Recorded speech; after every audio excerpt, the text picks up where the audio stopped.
అది మొగుడి చేత ముట్టికాయ తింటేనన్నది. పడవనింటి కాపులకు చేయనన్నది. అత్త తెచ్చిన కొత్త చీర కట్టనన్నది. మామ తెచ్చిన మల్లెపూలు ముడవనన్నది. మొగుడి చేత ముట్టికాయ తింటేనన్నది. నానా నానా నాకు కథ చెప్పవా? అబ్బా వెళ్ళి మీ అమ్మని అడిగమ్మా, నాకు చాలా పని ఉంది. అమ్మా అమ్మా నాకు కథ చెప్పవా? నాన్న చెప్పమని చెప్పట్లేదు. అవునా, ఏదో పనుందన్నాడా? అవునమ్మా. నాకు తెలుసు, ఎప్పుడు ఇంతే. సీఎం కూడా ఇంత బిజీగా ఉండడు. నాకు వంటింట్లో పనుందమ్మా, వెళ్ళి మీ నాన్నమ్మని అడుగుపోతల్లి.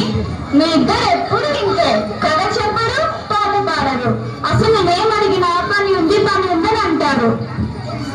నానమ్మ నానమ్మ నాకు కథ చెప్పవా? నిన్నట్లాగనే నా బంగారు తల్లి, నా చిట్టి తల్లి, అలా పెరట్లోకి వెళ్ళి చెప్పుకున్నాం బా అమ్మ.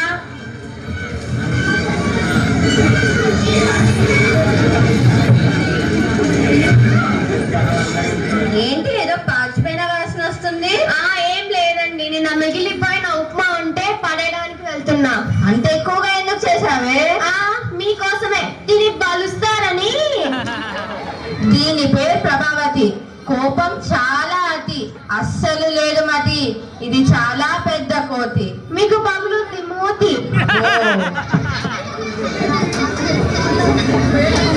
అయినా ఇంత చేసి పడేసే బదులు ఆ ముసల్దానికి పెడితే పోలా? అత్తయ్యా, ఓ అత్తయ్యా, మీకోసం ఉప్మా చేశాను, తినండి. అమ్మా ప్రభా, ఇది పాచిపోయిందమ్మా, తినలేను. పాచిపోయిందా? నీకోసం అని వేడి వేడిగా జీడిపప్పులు వేసుకొని తెమ్మంటావా?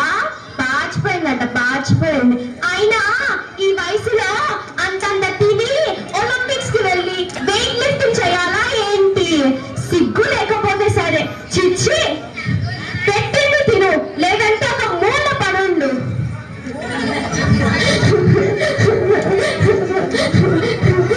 ఏమండి, మీ ఇంట్లో ఇంతమందికి నేను చాకరీ చెయ్యలేనండి. నీకు ఇప్పుడు ఏమైంది?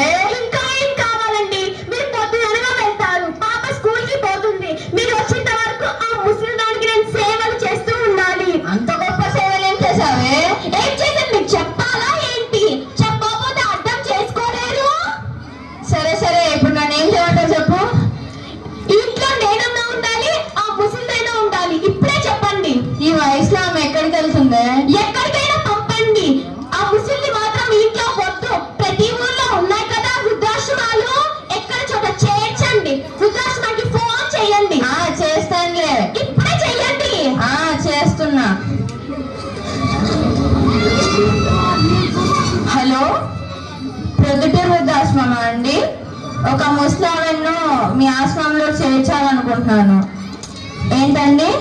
ఆవిడ మా అమ్మనేనండి. అనాథలు మాత్రమే చేర్చుకుంటారా? సరేనండి. ఏమి అనాథలు మాత్రమే చేర్చుకుంటారంట? అనాథ అని చెప్పండి, వేరే ఊరికి చేయండి. చేస్తున్నా. హలో, కడప వృద్ధాశ్రమా అండి? ఒక ముసలామెను మీ ఆశ్రమంలో చేర్చాలనుకుంటున్నా. ఆమెకు ఎవరు లేరండి.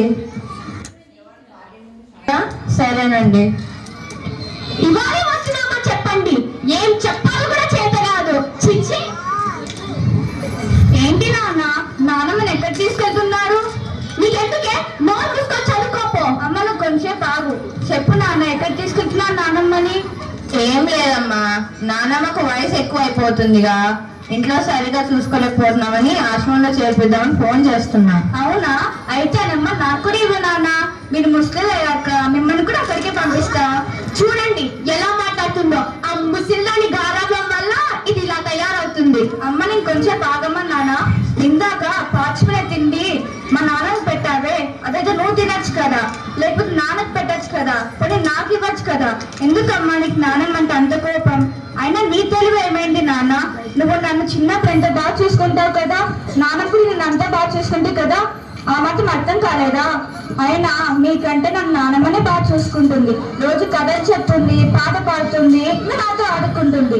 మీరేమో పని ఉందని తప్పించుకుంటారు. నానమ్మ వెళ్ళిపోతే నాతో ఎవ్వరు ఆడుకోరు. అందుకే నన్ను కూడా నానమ్మతో పాటు పంపించండి. అప్పుడు మీ ఇద్దరే హ్యాపీగా ఉంటారు. అంత పెద్ద పెద్ద మాటల్ని మమ్మల్ని బాధ పెట్టకు తల్లి. మరి నాన్నమ్మ బాధపడదా అమ్మా? మా తప్పు తెలుసుకున్నాం తల్లి, క్షమించు. నన్ను కాదు, నాన్నమ్మ దగ్గరికి వెళ్ళి ఆమె కాళ్ళ మీద పడి క్షమించమని అడగండి.